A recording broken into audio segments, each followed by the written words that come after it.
निरक्षर सार शब्द की उपासना। मन के तीन दोष हैं भाई, मल, विक्षेप और आवरण। मल मने कलमश, मल मने बहुत तरह से, जैसे हम कह सकते हैं कि राग, द्वेष, छल, प्रपंच, ये जितने हैं सब मल के दो।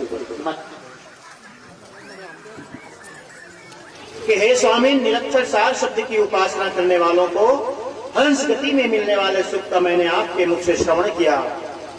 अब हे प्रभु, केवल ज्ञान मात्र से मिलने वाले स्वरूप सुख का वर्णन करिए। देखो, मैं आपको बताता था कि मन के तीन दोष है, मल, विक्षेप और आवरण। मल के बारे में बताया, विक्षेप माने चंचलता, मन का न लगना। आप बहुत बार कहते हो शायद मन नहीं लगता, शायद आप लोग कहते हो कि ध्यान करो, सुमरन करो, भजन करो, मन ही नहीं लगता शायद। सत्संग में बैठो कहते हो, मन ही नहीं लगता शायद। सही बात है ना? हाँ, क्योंकि सत्संग में आना भी बड़े सौभाग्य की बात है, याद रखो। ये आप जो सत्संग में आए हो, ये समझ लो। तो जो सत्संग में नहीं आते हैं वो ऐसे ही हैं जो परमात्मा की तरफ, गुरु की तरफ पीठ किए खड़े हैं, उनका पहुंचना कभी नहीं होगा। सत्संगी का मतलब जिसने गुरु की तरफ मुख कर लिया, दिशा बदल दी, और जिसने अपनी दिशा बदल दी, निश्चित है एक न एक दिन उसकी दशा बदलेगी। स्थिति, यदि आप फंसिया जाते हो, यहां से चलना शुरू करते हो, दिशा आपकी ठीक है, पैदल जाते हो सकते 2 घंटे लगे, ठीक है। गाड़ी में जाते हो 1 घंटे लगे, और अभी तो कुछ ज्यादा ही समय लग रहा है। ये बात और है कि आपको पहुंचने में समय लगे, लेकिन पहुंचोगे जरूर, क्योंकि आपने दिशा बदल दी है। ऐसे आप सत्संगी हो, आप पहुंचोगे जरूर परमात्मा तक, क्योंकि आपकी दिशा बदल गई है। वे दुर्भाग्यशाली हैं, वे दुर्भाग्यशाली हैं जिसने अपनी अब तक दिशा ही नहीं बदली, दिशा नहीं बदली, वही प्रपंच जगत पंच में पड़े हुए। खाओ पियो सुतो बस, एक कार के पीछे लिखा हुआ था, खाओ पियो और ऐश करो। हाँ? खाओ पियो ऐश करो, इसे ही कहा जाता है क्या? एक दर्शन हुआ है हमारे भारतीय दर्शन में, 4 वाक का दर्शन। 4 वाक, और 4 वाक कोई एक व्यक्ति का नाम नहीं है, 4 वाक, 4 माने सुंदर बात। अब अच्छी तो लगती ना, खाओ पियो ऐश करो। तो इस तरह के बहुत से लोग हैं इस जगत में, जिनके जीवन में सिर्फ भोग है, भोग, पशु का जीवन, जो सिर्फ नीचे, सबसे नीचे की मूलाधार चक्र में जीते हैं, मूलाधार चक्र में, काम में, बस उन्हें ऊपर की चक्रों का कोई पता ही नहीं है, कोई पता नहीं। पशु और मनुष्य में यही अंतर होना चाहिए। पशु भी नहीं, सबसे नीचे की कोई चक्र में जीता है, मूलाधार चक्र में नीचे, और आप भी वही जी रहे हो, तो क्या अंतर है जी? क्या अंतर है? कोई नहीं। और ये क्या है?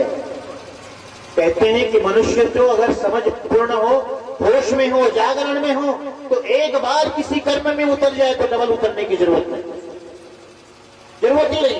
बस एक बार में देख लिया, अनुभव कर लिया, क्या बार बार उसमें गिरना, क्या बार बार करना, क्या बार बार खाना। हा?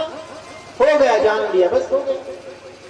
प्यारे हंसनो, इसलिए आप सत्संगी हो, आप बहुत अच्छे हो जहां सुनने आए हो।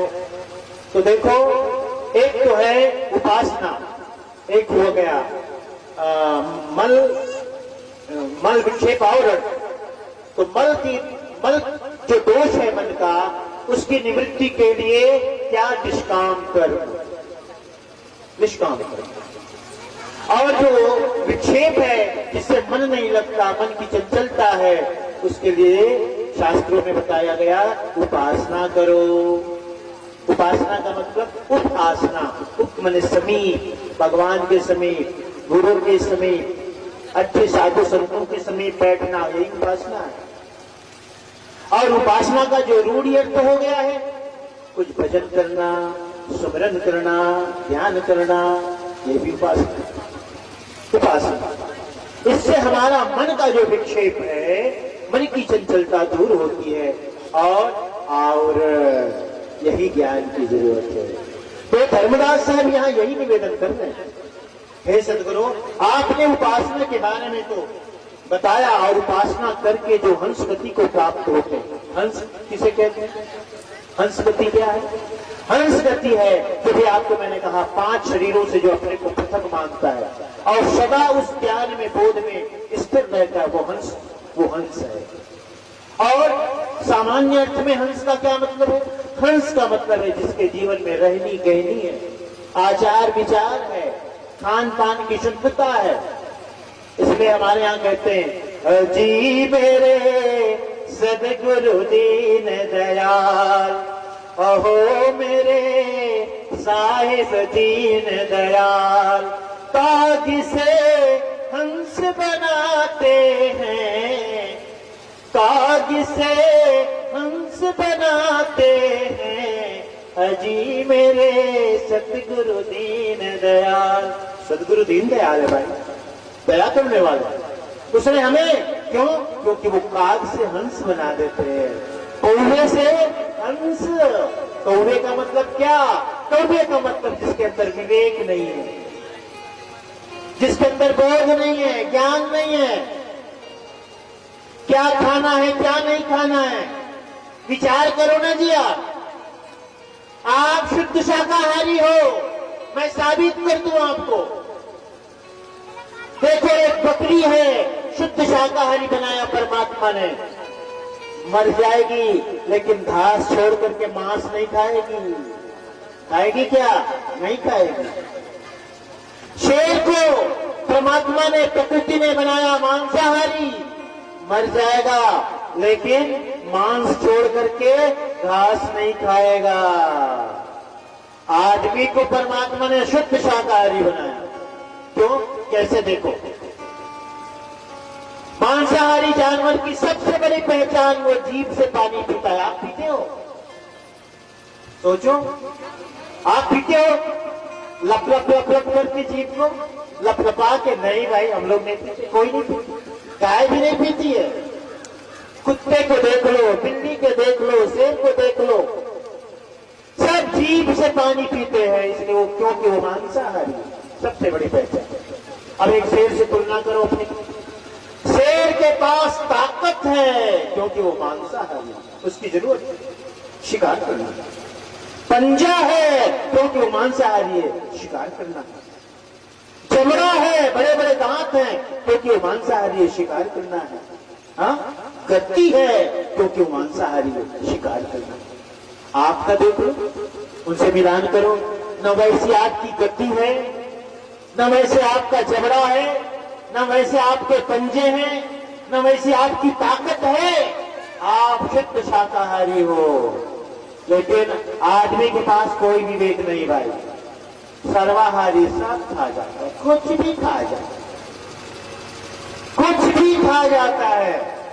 मैंने देखा, कुछ भी।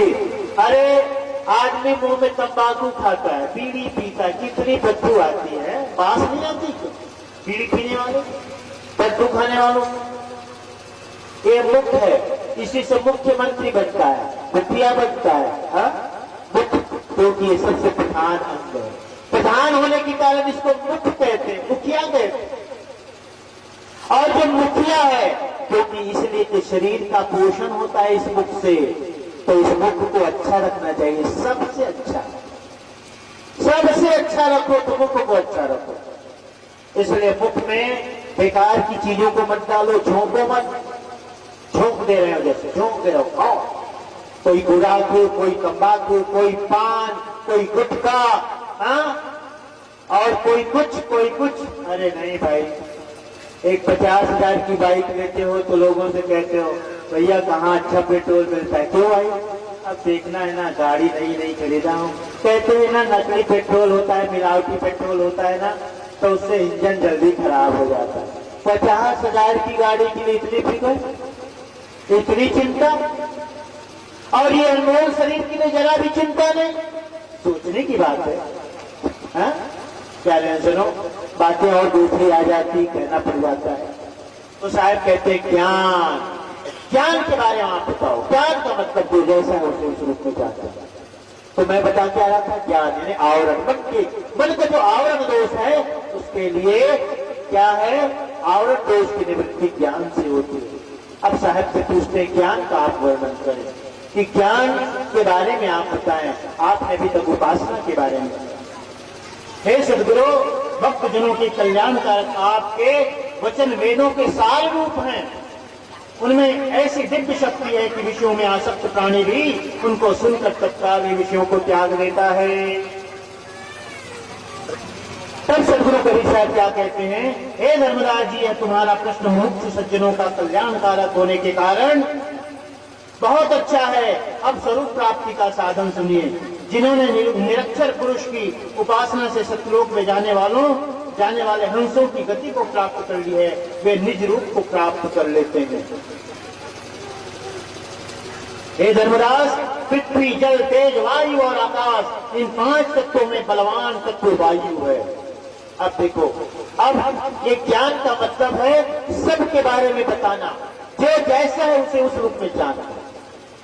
ये ज्ञान, वायु को जानो, तेज को जानो, आकाश को जानो, पृथ्वी को जानो, सबको जानो, प्रपंच जगत को जानो, परिवार को जानो, पुत्र को जानो, धन को जानो, धन की महत्ता को जानो, पद की महत्ता को जानो, यही ज्ञान है। इसलिए मैं कहता हूं, धन के पीछे ही पड़े मत रहो। सब कुछ एक दिन छोड़ के जाना होता है। इसको साधन बनाओ, जीवन का साध्य मत बनाओ। लाख रुपए का जूता पहनो, लेकिन याद रखो तुम, जूता भले लाख रुपए का होता है, लेकिन सदा उसे दरवाजे के बाहर ही रखते हो, सिराने में रख के कोई नहीं सोता। ऐसे ही धन की महिमा को जानो, धन साधन रूप है, इसको साधन बनाओ, साध्य जीवन का मत बनाओ। प्यारे सुनो, इसीलिए एक एक तत्व के बारे में साहब यहां बताते हैं। त्रिविधा पवनों के उत्तमो मध्यमस्तथा कनिष्ठ से महाबुद्धे सर्वलोकगतो ही सह। ये पवन की बड़ी महिमा और हठ योग में पवन की बड़ी महिमा है। हठ योग साधना करते, ये प्राणायाम आदि जो हम करते कराते हैं, उसके पीछे एक कारण है बहुत बड़ा। क्योंकि शरीर में वायु का जैसे संचरण होता है, हमारे विचार भी उसी के अनुरूप हो जाते हैं। होते कि नहीं, विचार करो। कल की बात मैं बताऊं, कल ना मेरा स्वास्थ्य ठीक नहीं था, मुझे लगा शरीर में वायु का संचरण हो रहा है, थोड़ा भारी भारी भारी भारी लग रहा।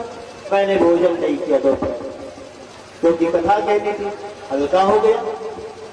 अब देखो, जब क्रोध करते हो तो आपके सांस की गति कुछ और ढंग से चलती है, चलती कि नहीं? जब किसी से प्रेम करते हो तो और ढंग से, लोभ करते हो तो और ढंग से, और जब मन बिल्कुल शांत होता है तो मन, हमारी सांस की गति और ढंग से चलती है। इसलिए कहा गया, चले वाते चलम चित्तम निश्चले निश्चलम भवे। जैसे हमारे अंदर की वात माने वायु चलता है, उसी तरह हमारा मन चलता है। तो वायु को स्थिर करने के लिए ही योगी जन क्या करते हैं, पिंड की वायु को ब्रह्मांड में स्थिर कर देते हैं, और उसके कारण मन भी रुक जाता है, मन स्थिर हो जाता है, मन स्थिर हो जाता है।